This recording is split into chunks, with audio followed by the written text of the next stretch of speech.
5장의 세세 족보까지 해서 가인과 아벨 사건을 마무리 지려고 하는 것은 이 5장에 있는 족보가 가인과 아벨 사건과 연관지어지는 이 것이기 때문에 우리가 그렇게 해서 5장까지 마무리하도록 하겠습니다.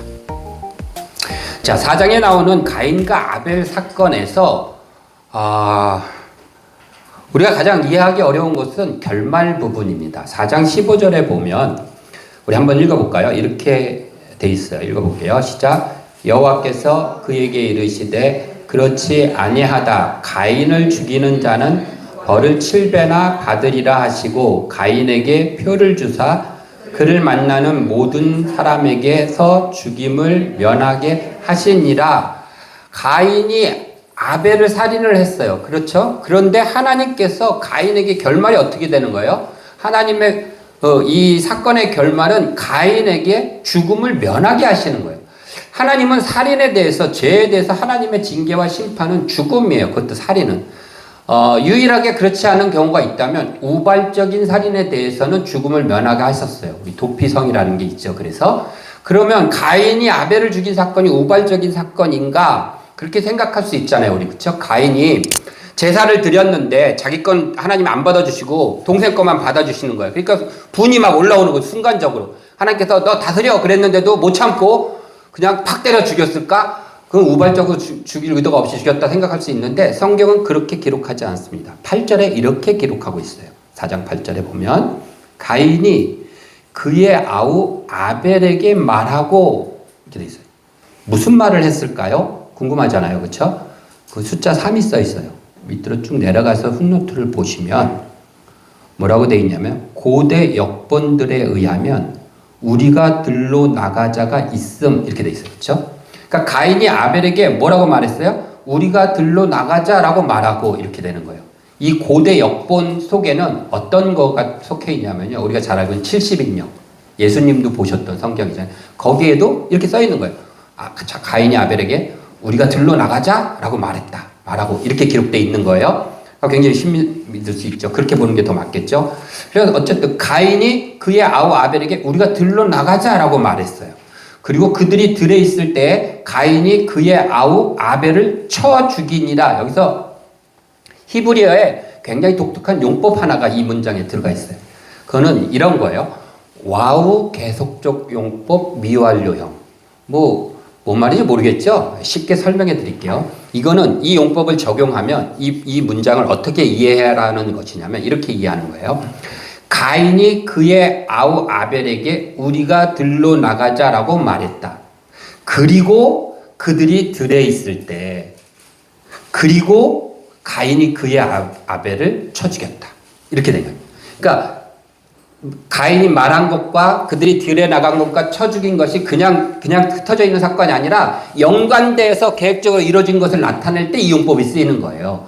그러니까 가인이 나가자 하고서 그리고 그들이 들러 나갔고 그리고 쳐 죽인 거예요. 계속 쳐서 죽였겠죠. 그러니까 이것이 계속 연관되어서 계획적으로 이루어진 사건을 드러내고 있어요. 7절에서 8절 넘어오는 중간에도 시간의 텀이 있어요. 7절은 제사를 지내고 나서 하나님과 대화해요. 그런데 그거 들판에서 드렸겠죠. 집에서 안 드리잖아요. 그렇죠? 그런데 그리고 나서 시간이 좀 지나고 나서 가인이 아벨에게 우리 들로 나가자라고 얘기한 거예요. 그러니까 그 시간 동안에 가인은 머릿속에서 저 아벨을 어떻게 죽일까, 어디서 죽일까, 무엇으로 죽일까를 막 궁리하고 장소를 다 섭외한 거예요. 그리고서 그에게 우리가 들로 나가자. 그리고 들로 같이 나가서 그리고 그를 쳐 죽인 거예요. 계획대로. 그러니까 이 사건은 우발적인 사건이 아니에요. 너무나 악독한 계획적인 살인이었던 거예요. 그런데 하나님께서 그 가인을 죽음을 명쾌하시고 보호하신다라는 거예요. 그러니까 우리가 이해하기가 어려운 것이죠. 왜 그랬을까? 그 이유는 우리가 살펴보고 있는 가인과 아벨 사건을 포함해서 우리가 살펴보고 있는 이 원역사, 창세기 1장부터 11장에 있는 이 역사는 하나님께서 죄 지은 인간에게 심판을 내리시는 사건이 아니라, 그런 이야기가 아니라, 우리 첫날 봤죠? 뭐예요? 생육하고 번성하고 땅에 충만하라라는 것에 대한 하나님의 가르침이기 때문에 그래요. 하나님께서 생육하고 번성하고 땅에 충만하라 말씀하시면서 꼭 하셨던 문구가 하나 있어요. 그게 뭐죠? 복을 주시며 가라사대. 우리 첫날 살펴봤어, 그렇죠? 복을 주시며 가라사대 생육하고 번성하여 땅에 충만하라 이렇게 됐죠. 하나님께서 아담과 하와에게 무슨 복을 주셨어요? 그냥 우리가 새해 복 많이 받아 이런 복 개념이 아니야. 우리 그렇게 인식을 해요. 하나님께서 복을 주시며 가라사대 이러니까. 근데 무슨 복 주셨어요? 진짜 복을 주신 거예요. 그러니까 복을 주시며 그 말을 하신 거예요. 뭘 주셨어요? 물질을 주셨어요? 그 아담과 하와에게? 하나님 주신 여기서의 복은 뭐냐면 하나님이 그들에게 가르침을 주시는 거예요. 하나님의 가르침이야말로 최고의 복인 겁니다. 여러분들 우리가 AI, 그렇죠? 요즘 AI 많이 쓰잖아요. 챗GPT. 그 AI는 굉장히 인간보다 할 수 있는 많은 것을 처리할 수 있고 도움을 주는 좋은 도구예요. 그런데 그 AI가 멋대로 막 답을 내면 안 돼요. 그래서 우리가 뭘 하죠? 프롬프트, 설정이라는 걸 해줘요. 너는 누구고 어떤 작업을 해야 돼? 라고 해줬을 때 정말로 올바로 된 답을 주죠. AI는 많은 것을 할 수 있지만 하나님도 마찬가지신 거예요. 아담과 하와가 이 땅에서 생육하고 번성하여 땅에 충만할 수 있는 모든 능력을 주시고 창조하셨어요. 하지만 네 멋대로 생육하고 네 마음대로 번성하고 네가 하고 싶은 모습대로 이 땅에 충만하라가 아니라 하나님이 생각하고 계신 모습과 방식과 과정 속에서 생육하고 번성하고 충만하라라는 거예요. 왜요? 그래야 하나님이 복을 주시겠다가 아니라 그래야 너에게 가장 복된 생육과 번성과 충만함이 되기 때문에 하나님께서 그렇게 하시겠다. 그것을 어떻게 해요? 가르치시겠다. 그래서 그 하나님의 가르침이 복이 되는 거예요. 그래서 복을 주셨다라는 말은 하나님이 가르치시겠다라는 가르침을 주셨다라는 거예요. 그것이 창세기부터 이야기예요. 그래서 선악과 이야기도 마찬가지고 오늘의 이야기도 마찬가지입니다. 오늘의 이야기도 가인의 살인에 대한 하나님의 심판과 징계가 아니라 죄가 무엇인가에 대한 하나님의 가르침인 것이에요. 그런데 하나님의 가르침에는 우리가 꼭 알아야 될 게 있어요. 하나님의 가르침은 설교처럼 뭐예요? 무엇이 아니라 어떻게 라는 거예요. 우리는 하나님 앞에서 항상 무엇을 찾아요. 하나님, 무엇 때문에 내 기도는 안 들어주십니까? 내가 무엇을 해야 하나님 복을 받겠습니까? 하나님, 무엇 때문에 내가 이런 고난이 옵니까? 하나님, 내가 이 둘 중에 무엇을 선택해야 됩니까? 또는 하나님, 내가 무엇을 해야 하나님의 영광을 나타낼 수 있습니까? 하나님 뜻대로 살려면 내가 무엇을 해야 됩니까? 항상 그걸 구하죠. 그래서 성경을 볼 때도 그걸 찾아요. 선악과의 사건에서도 선악과가 무엇인가? 아담은 무슨 잘못을 했지? 아담이 죄가 무엇이지? 원죄는 무엇이지? 그래서 하나님은 아담에게 심판 징벌로서 무엇을 주셨지? 이렇게 보려고 한다는 거죠. 그러나 하나님께서는 항상 어떻게 해요? 어떻게를 보세요. 그래서 선악을 알게 하는 나무를 열매를 먹으면 반드시 죽으리라. 이제 너희는 어떻게 할래? 라고 하시는 거예요. 뱀이 아담을 유혹해요. 하나님 그걸 알고 계셨겠죠. 뱀이 너희를 유혹하고 있는데 나는 너한테 먹지 말라 그랬어. 죽는다고. 너희는 어떻게 할래? 라는 거예요. 그리고 어떻게 하라라고 얘기하시는 거죠. 너희가 내 말을 듣지 않고 그 열매를 먹었어. 그런데 내가 너희에게 어떻게 하는지 봐라. 그리고 보여주시는 거예요. 그들에게. 너희가 그것을 먹었기 때문에 어떻게 됐느냐라고 알려주십니다. 전에도 얘기했듯이 창세기 3장에 보면 그래서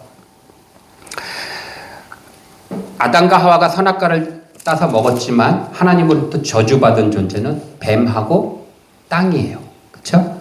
창세기 4장에 보시면 어떻게 되어 있냐면 3장 14절에 보면 여호와 하나님이 뱀에게 이르시되 내가 이렇게 하였으니 내가 모든 가축과 들의 모든 짐승보다 더욱 저주를 받아 배로 다니고 살아있는 동안 흙을 먹을지냐 이렇게 얘기하셨어요. 그 다음에 쭉 이야기하시다가 17절에 보면 아담에게 이르시되 내가 내 아내의 말을 듣고 내가 내게 먹지 말라 한 나무의 열매를 먹었은즉 그 다음에 뭐예요? 땅은 너로 말미암아 저주를 받고 이렇게 돼 있어요. 네가 내 말 안 들었으니까 너가 저주받아가 아니라 땅이 저주받는 거예요. 그리고 아담과 하와에게는 너희가 내 말을 안 들어서 어떻게 되었는지를 얘기해 주세요. 내 말을 안 들어서 넌 어떻게 된 줄 알아? 이제는 땀을 흘려야 먹게 됐어. 이제는 해산하는 고통이 더해졌어. 라고 얘기해 주시는 거예요. 그래서 하나님은 항상 어떻게로 얘기해 주시고요. 어떻게 되었다, 어떻게 되라, 어떻게 해라고 얘기하시는 거예요. 이거 기억하시기 바랍니다. 오늘의 사건에서도 마찬가지입니다. 우리가 살아가면서도 오늘의 사건에서도 마찬가지입니다. 오늘 사건도 보면 하나님께서 가인에게 너가 지금 하고 있는 행동 중에 뭐가 죄야, 무엇이 죄야 이렇게 얘기 안 하세요. 가인에게 뭐라 그래? 어떻게 할 것을 얘기하세요. 어떻게 하라고 하세요? 7절에 보면요. 다스려라 라고 얘기하세요. 가인에게. 그게 하나님이 주신 어떻게였어요. 죄 앞에서. 그런데 가인이 못 다스리죠. 그게 7절이에요. 그러면 8절 아까 우리가 살펴봤던 그 특별한 용법이 있는 이 말씀을 다시 봐야 돼요. 왜 그 용법을 써서 그 8절을 쓰셨냐면 가인이 이렇게 나쁘게 살인을 저질렀어 라는 것을 이야기하고 싶은 것이 아니라 가인이 그 살인을 저지르기까지 있었던 수많은 그리고의 순간들이 있었을 거 아니에요. 가인이 아벨에게 우리가 들로 나가자 하고서 그리고의 순간이 있었잖아요. 그리고 들로 나갔을 때 또 그리고의 순간이 있었어요. 돌로 치려고 할 때 그리고의 순간이 있었어요. 그 수많은 그리고의 순간 속에서 단 한 번만이라도 다스렸다면 아벨은 죽지 않았다는 것이죠. 하나님은 그 안타까움으로 그것을 지금 8절에 보여주시는 거예요. 그래서 가인이 아벨에게 수많은 저를 죽일 계획을 세웠다가 아벨에게 우리가 들로 나가자 했는데 그리고 하고서는 멈춰서 하나님 말씀대로 다스렸다면 아벨은 안 죽었어요. 돌로 치려고 하다가 그리고 그 순간에 멈춰서 그냥 하나님 뜻대로 다스렸다면 그리고서는 그냥 뒤통수 한 대 치고서 너 때문에 내가 성질나 죽겠어. 왜 네 것만 받아주셨어? 라고 화내고 끝냈다면 아벨은 죽지 않았다라는 것이죠. 하나님은 그것을 얘기하시는 거예요. 히브리서 12장 4절에 보면 이렇게 말씀이 있습니다. 너희가 죄와 싸우되 아직 피 흘리기까지는 아니니라. 우리가 죄와 싸우는데 피 흘리기까지 싸우라고 말씀하셨어요. 그런데 피 흘리기까지 싸우고 싶어도 우리는 항상 이렇게 생각하잖아요. 예수님께서 마음에 품은 죄도 죄야. 너 음식을 품으면 가늠한 거야. 막 이렇게 얘기하셨잖아요. 그러니까 피 흘리기까지 싸우려고 그러는데 이미 져버렸어요. 이미 막 화가 일어나. 그럼 죄 진 거잖아요. 그렇죠? 이미 막 탐심이 잃어버렸어. 그러니까 이거를 막 없애려고 분노를 없애려고 싸우는데 이게 되나요? 이미 져버린 거예요. 싸울 틈이 없어요. 전선이 없다는 거예요. 피 흘리기까지 싸우고 싶어도 이미 졌잖아요. 그런데 그게 아니라는 거예요. 지금 하나님이 보여주시는 어떻게는요. 분노가 일었어요. 가인도. 근데 뭐예요? 그 다음에 이어지는 수많은 그리고 제가 우리를 휘몰아쳐서 끌고 가면서 우리 앞에 펼쳐지는 수많은 그리고의 순간들이 있을 것이다. 그때 단 한 번만이라도 그것을 다스려라라는 거예요. 그것이 죄에 대한 하나님의 가르침이다라는 것이죠. 최소한 창세기에서. 우리도 그렇잖아요. 잘 안 되잖아요. 우리 감정이나 마음, 우리 살아가면서. 그러나 분명히 수많은 멈출 수 있는 그리고의 순간들이 있어요. 그때 어떻게 할 것인가? 하나님은 우리에게 요구하신다. 라는 것입니다. 그런데 가인은 결국 살인을 저지릅니다. 아마 하나님의 길에서 영원히 쫓겨났다라고 생각했을 수도 있어요. 그 수많은 그리고를 잊어버리고 살인을 저질러버렸잖아요. 말 안 듣고. 끝났다라고 생각할 수 있어요. 그런데 하나님은 끝나지 않았다라고 얘기했어요. 그리고 다시 가인을 찾아가세요. 그래서 가인과 관계가 안 끝났다라고 말을 거세요. 내 아우가 어디 있느냐 얘기하세요.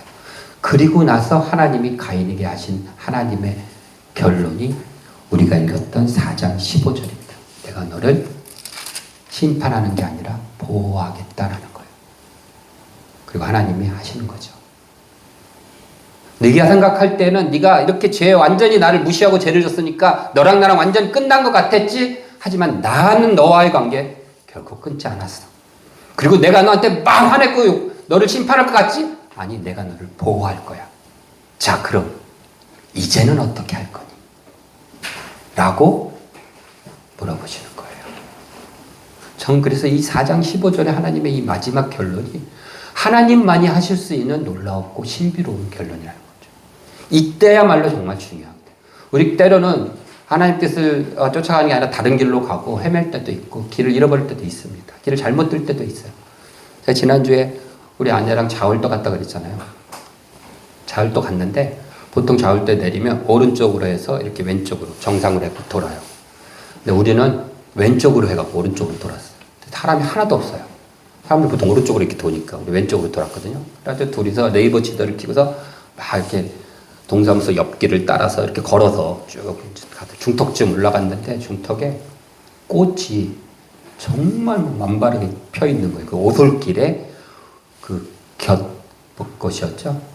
그게 막 펴 있으니까 그다지 펴 있으니까 막 너무 이쁜 거예요. 그래갖고 막 사진 찍고 막 야, 이 진짜 길 보자 그러면서 걸어갔어요. 한 10분 좀 가는데 이상한 거예요. 길을 잘못 들은 거예요. 그래가지고 네이버 지도 보니까는 지도에 이렇게 펼쳐져 있는 가라는 그 파란색 라인을 지나서 엉뚱한 데로 가고 있는 거 위치가 잡혀요. 그래갖고 아 이거 잘못 들었네 생각이 들었어요. 그래 보니까 이렇게 삥 돌아가요. 한 3, 40분. 힘들고 배고프고 지치겠죠. 돌아가는 거겠죠. 하지만 그때 만약에 저희 아내와 제가 막 너 때문에 그래. 그리고 막 다투고 심통내고 니 탓이야 그러고 이게 뭐야 기계 열려갖고 길도 똑바로 못 보고 이랬으면은 그 돌아가는 길이 어땠을까요? 완전 지옥 같았겠죠. 그쵸? 내가 정말 길 잘못 들어가지고 그 똑바로 길로 가라는데 못 가고 그렇게 해가지고 이런 꼴을 당하네. 그랬을 거예요. 그런데 우리 안 그랬어요. 잘못 들었지만 여기도 또 이렇게 이쁜 꽃이 있어서 그 덕분에 이렇게 사진을 찍네. 하나님께서는 그 속에서도 하나님의 놀라운 은혜의 꽃들을 피워놓으셨다니까. 이게 하나님만 할 수 있다는 게 그런 거예요. 우리는 다 끝났어. 근데 아니야. 나 너 보호할 거야 그래도. 그럼 너 어떻게 할래? 한번 해봐. 그러고 이게 아니라 고생 좀 해봐. 이게 아니라 그 속에서도 물론 힘들고 시간도 많이 걸리고 헤매게 되죠. 하지만 그 속에도 하나님의 꽃들이 심어져 있어요. 놀랍고 아름다운 것들이 발견되어질 수 있다는 거죠. 그것을 걸으면서 기뻐하고 즐거워할 수 있는 거예요. 힘들지만. 그래서 저는 이 4장 15절의 이 놀라운 하나님의 결론이 너무나 위대한 결론이다라고 생각합니다. 이것이 하나님의 죄에 대한 가르침이에요. 자, 그런데 가인은 결국 어떻게 했을까? 이제 우리가 읽은 족보로 와서 마무리 짓습니다. 4장에 우리가 읽은 오늘 16절부터 나오는 가인의 족보를 보면 그 이후에 이제 사건이에요. 어떻게 됐느냐? 가인의 족보를 보면 눈에 띄는 두 이름이 있습니다. 한 명은 에녹이고요. 한 명은 라멕이에요. 가인의 족보예요. 다른 족보와 구별되게 에녹이라는 그 이름의 족보의 이름을 하면서도 설명이 있어요. 뭐라고 되어 있냐면 17절 아내와 동침함에 그가 임신하여 에녹을 낳은지라. 이 정도면 끝일 텐데 여기다 덧붙여요. 가인이 성을 쌓고 그의 아들의 이름으로 성을 이름하여 에녹이라 하니라. 이렇게 설명이 붙어 있어요. 밑에 라멕도 마찬가지예요. 다른 이름들보다 유독 눈에 띄게 해놨어요. 에녹, 가인이 성을 쌓고 에녹이라고 불렀다. 이게 뭐 특별한 일이야 라고 생각될 수 있죠. 그런데 16절과 붙여서 이렇게 읽어보면 어떨까요? 16절에 보면 가인이 여호와 앞을 떠나서 성을 쌓고 라고 읽으면 어떻게 볼까요? 결국 가인이 여호와 앞을 떠나서 성을 쌓고 에녹이라고 했던 것은 하나님과의 단절, 하나님과의 앞에서 성을 쌓다라는 것을 보여주고 있는 것이죠. 그리고 그 이름을 에녹이라고 했어요. 라멕으로 가볼까요? 라멕은 되게 긴 얘기가 있는데 23, 24절이 피크예요. 23, 24절. 자, 여기 보면 우리가 읽으면 조금 이게 뭔 말이야 싶은데 이걸 공동번역 성경으로 읽으면 확 알아요. 제가 그 PPT로 띄워줄 테니까 한번 같이 읽어볼까요? 이 공동번역 성경을 읽어봅시다. 시작. 라멕이 아내들에게 말하였다. 아다야, 실라야, 내 말을 들어라. 라멕의 아내들아 내 말에 귀를 기울여라. 나를 다치게 하지 말라. 죽여버리리라. 젊었다고 하여 나에게 손찌검하지 말라. 죽여버리리라.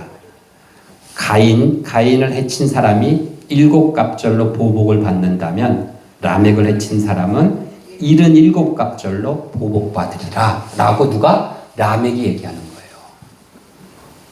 나 조금만 건들면 젊고 먹고 조금만 손찌고 하면 내가 죽여버릴 거야 라는 인물로 라멕을 지금 얘기하고 있다라는 것이죠. 이게 가인이 선택한 어떻게였어요. 그런데 그에 비해서 5장에 나오는 세세족보, 여기 아담의 족보라고 하는데 저는 세세족보라고 생각합니다. 세세족보에 보면 5장에 나오는 여기에도 눈에 띄는 특별하게 서술되어 있는 두 사람이 있는데 그 사람의 이름이 똑같이 에녹과 라멕이에요. 이것은 성경이 의도적으로 주목하라고 써놓은 거예요. 가인의 족보에서도 에녹과 라멕을 특별하게 지금 언급합니다. 세세족보에서도 에녹과 라멕의 특별한 언급이 그 둘만 유독 있어요. 딴 사람들은 그냥 평범하게 쭉 써 있는데. 자, 에녹에 대해서는 뭐라고 써 있나 봅시다. 세세족보에서는 23절에 가니까 우리가 많이 알고 있는 것이죠. 24절 5장 읽어봅시다. 시작. 에녹이 하나님과 동행하더니 하나님이 그를 데려가심으로 세상에 있지 아니하였더라. 300년간 하나님과 동행했다라고 돼 있어요. 우리가 앞에 사건 봐. 앞에 에녹은 어땠어요? 가인의 족보에 있던 에녹은 하나님 여호와 앞을 떠나서 하나님과 성을 쌓고 단절했어요. 그런데 지금 세세족보의 에녹은 어떻게 해요? 하나님과 동행했다라고 얘기하고 있어요. 그 다음에 라멕을 봅시다. 5장 29절.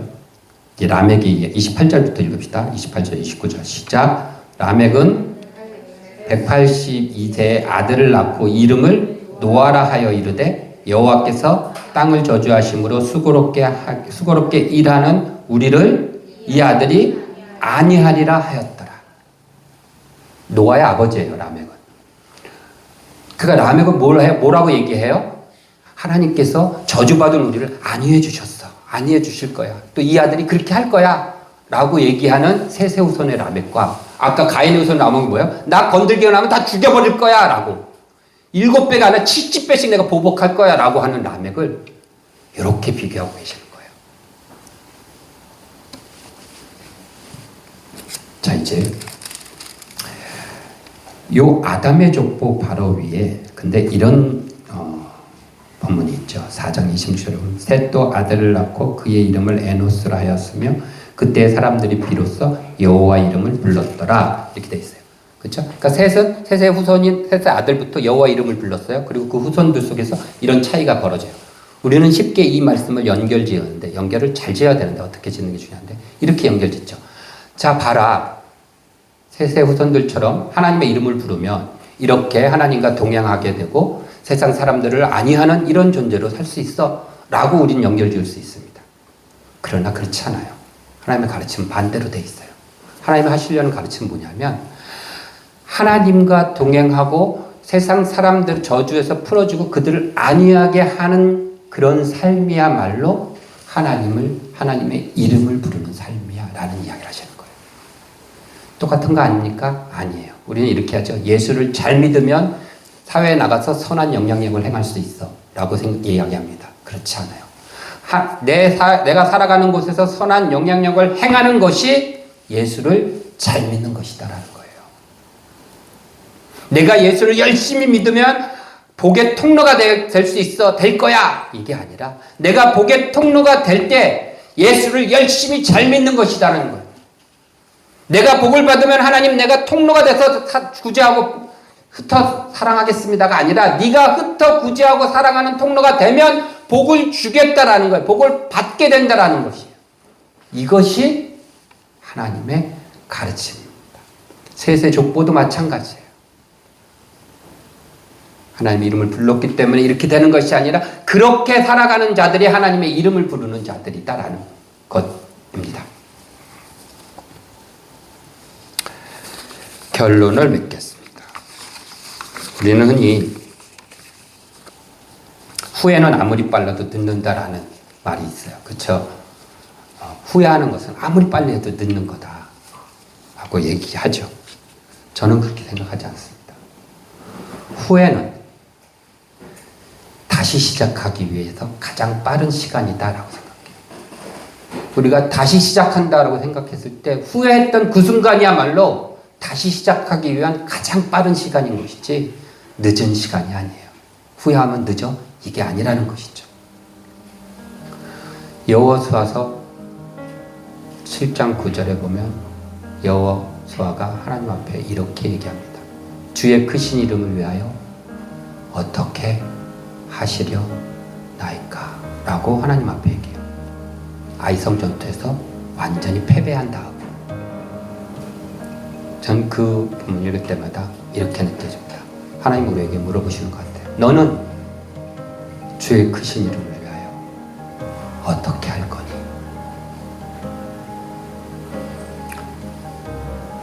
우리 오늘 말씀들 기억하셔서 후회하는 순간이 있다면 또 그리고의 순간이 있다면 다스리고 다시 시작하는 우리 모두가 되기를 바랍니다.